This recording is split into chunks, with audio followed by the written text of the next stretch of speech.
Good evening students, എൻ്റെ പേര് Althaf Hussain.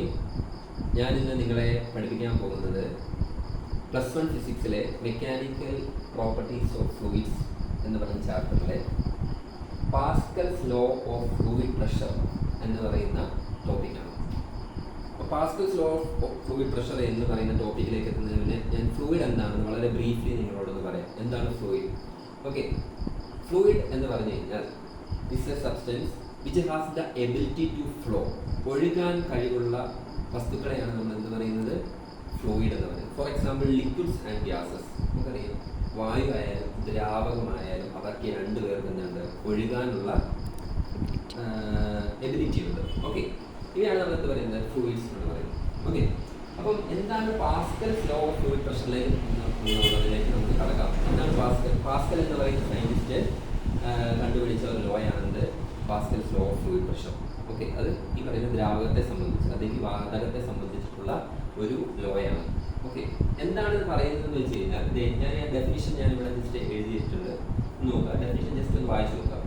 A pressure applied at any part of A fluid is transmitted undiminished and equally in all directions. Okay, pressure എന്ന് പറയുന്നത് നമുക്കറിയാമല്ലോ, മർദ്ദം. Okay, അതായത് ഒരു ഫ്ലൂയിഡിൽ, ഒരു കണ്ടെയ്നറിൽ ഞാനൊരു ഫ്ലൂയിഡ് വെച്ചിരിക്കുകയാണെന്ന് വിചാരിക്കുക. ഓക്കെ, നിങ്ങളുടെ ഈ ഫിഗറിലേക്ക് ഒന്ന് നോക്കുക. ഇങ്ങനത്തെ ഒരു കണ്ടെയ്നറാണ്. ഈ കണ്ടെയ്നറിൽ നിറച്ചും എന്തുണ്ട്? ഫ്ലൂയിഡ് ഉണ്ട്. ഓക്കെ, നിറച്ച് ഫ്ലൂയിഡ് ഉണ്ട്.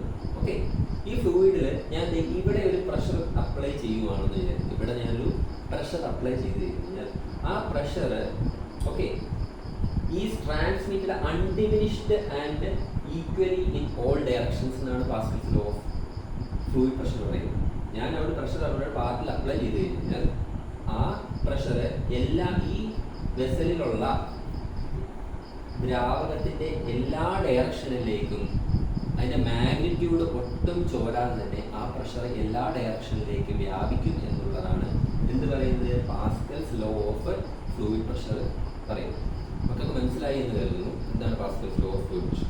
ഇപ്പോൾ നോക്കുക, ഇപ്പം ഞാൻ ഒരു പ്രഷർ P1 ഇവിടെ ഞാൻ അപ്ലൈ ചെയ്തു. പ്രഷർ P1 നമുക്കറിയാം. പ്രഷർ എന്ന് പറഞ്ഞു കഴിഞ്ഞാൽ എന്താണ് പ്രഷർ? പ്രഷർ എന്ന് പറഞ്ഞാൽ ഫോഴ്സ് ബൈ ഏരിയ ആണ് പ്രഷർ. അപ്പോൾ ഇവിടെ ആക്ട് ചെയ്യുന്ന പ്രഷറിനെ നമുക്ക് P1 എന്ന് എഴുതും. ഓക്കെ, അപ്പോൾ ഇവിടെ ആക്ട് ചെയ്യുന്ന ഫോഴ്സ് എന്ന് പറയുന്നത് F1 ആണ്. ഇവിടെ ഒരു പിസ്റ്റൺ ഉണ്ട്. ഈ പിസ്റ്റൻ്റെ ഏരിയ A1 ആണ്. ഓക്കെ, സോ ഇവിടുത്തെ പ്രഷർ എന്ന് പറഞ്ഞാൽ എന്താണ്? F1 ഡിവൈഡഡ് ബൈ എന്താണ്? A1.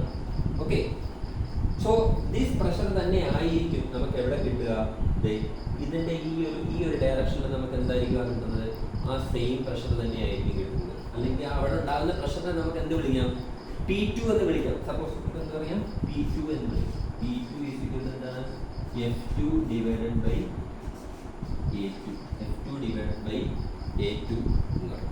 ഓക്കെ, സോ നമുക്ക് അക്കോർഡിംഗ് ടു പാസ്കൽസ് ലോ അല്ലെങ്കിൽ ബൈ യൂസിങ് പാസ്കൽസ് ലോ നമുക്ക് എന്ത് പറയാം?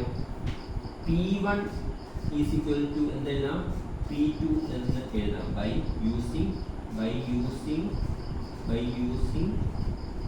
പാസ്കൽസ് ലോ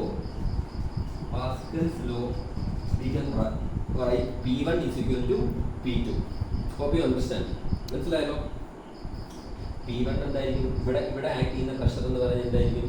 ഇവിടെ ആക്ട് ചെയ്യുന്ന പ്രഷറുമായിട്ട് ഈക്വൽ ആയിരിക്കും. ഓക്കെ, സോ നമുക്ക് ഈ ഇക്വേഷൻസ് ഒന്നുകൂടെ നമുക്ക് ഇതിൻ്റെ റൈറ്റ് ഹാൻഡ് സൈഡ് ഈക്വലൈസ് ചെയ്ത് എഴുതാം. ദാറ്റ് ഈസ് ഈക്വൽ ടു, ഞാനിവിടെ വരയ്ക്കുവാണ്. ഓക്കെ, ഈ സൈഡിലേക്ക് നോക്കുക. ഈ ഒരു സ്പേസിൽ ഞാൻ എഴുതാം. Okay, so F1 divided by A1 is equal to എന്താണ്? F2 divided by A2. Okay, by using Pascal's law നമുക്ക് എന്തുകൊണ്ട് P1 is equal to P2 ആയതുകൊണ്ട് നമുക്ക് എന്ത് എഴുതാം? P1 is equal to P2 ആയതുകൊണ്ട് നമുക്ക് എന്ത് എഴുതാം? ആ ഇക്വേഷൻ്റെ റൈറ്റ് ഹാൻഡ് സൈഡ് ഈക്വൽ ആണ് നമുക്ക് എഴുതാം. That is F1 by A1 is equal to എന്തെന്ന് എഴുതാം? F2 ബൈ A2 എന്ന് എഴുതാം. സോ അപ്പോൾ നിങ്ങളൊന്ന് ആലോചിച്ച് നോക്കിയോളൂ. ഞാൻ ഇവിടെ ഒരു ഫോഴ്സ് അപ്ലൈ ചെയ്തു. സോ എനിക്ക് ഇവിടെ ഒരു ഫോഴ്സ് കിട്ടും. F2 എന്ന് പറയുന്ന ഒരു ഫോഴ്സ് കിട്ടും. ഓക്കെ, ആ ഫോഴ്സ് F2 എന്ന് പറഞ്ഞാൽ എന്തായിരിക്കും? F2 ഈസ് ഈക്വൽ ടു എന്തായിരിക്കും? നമുക്ക് ഈ ഇക്വേഷനിൽ നിന്ന് നിങ്ങൾക്ക് F2 കണ്ടുപിടിക്കാമല്ലോ. ഓക്കെ, ഇതിനെ ഇങ്ങോട്ട് ക്രോസ് മൾട്ടിപ്ലൈ ചെയ്താൽ മതി. Okay, so F1 divided by A1 into A2. Okay, equation ഇങ്ങനെ എഴുതാം. നമുക്ക് ഒന്നുകൂടെ അതിനെ റീഅറേഞ്ച് ചെയ്ത് എഴുതാം. F1 into A2 divided by A1. Okay, so we got force on this side എന്ന് പറഞ്ഞു കഴിഞ്ഞാൽ F2 എന്ന് പറഞ്ഞു കഴിഞ്ഞാൽ എന്താണ്? F2 എന്ന് പറഞ്ഞു കഴിഞ്ഞാൽ F1ൻ്റെ കൂടെ ഒരു A2/A1 എന്ന് പറയുന്ന ഒരു A2/A1 ഇൻറ്റു ചെയ്യുമ്പോൾ കിട്ടുന്നതിനെയാണ് നമ്മൾ എന്ത് പറയുന്നത്? F2 എന്ന് പറയുന്നത്. ഓക്കെ, അപ്പോൾ ഈ ഒരു സംഭവത്തിൽ ഇവിടെ നമുക്ക് നോക്കുവാണെങ്കിൽ നമുക്ക് ഈ ഫിഗറിൽ തന്നെ മനസ്സിലാവും.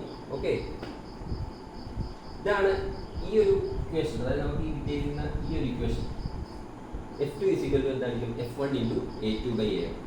ഇതാണ്. ഇപ്പോൾ എന്താണ് F2 എന്തായിരിക്കും? തീർച്ചയായിട്ടും എന്തായിരിക്കും? F2 will be greater than എന്തായിരിക്കും? F1 ആയിരിക്കും. ഫോഴ്സ് F2 എന്താണ്?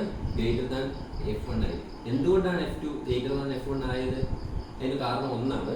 എന്താണെന്ന് വെച്ച് കഴിഞ്ഞാൽ ഈ രണ്ട് ഈ ഫിഗറിനെ നോക്കി A1 ഉണ്ട് A2 ഉണ്ട്, രണ്ട് ഏരിയാസ് ഉണ്ട്, രണ്ടും പിസ്റ്റന്റെ ഏരിയാസ് ആണ്.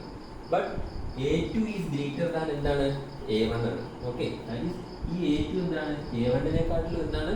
കൂടുതലാണ്. അതുകൊണ്ട് F2 is greater than F1 ആയിരിക്കും. എന്തുകൊണ്ട്? Since A2 greater than A1.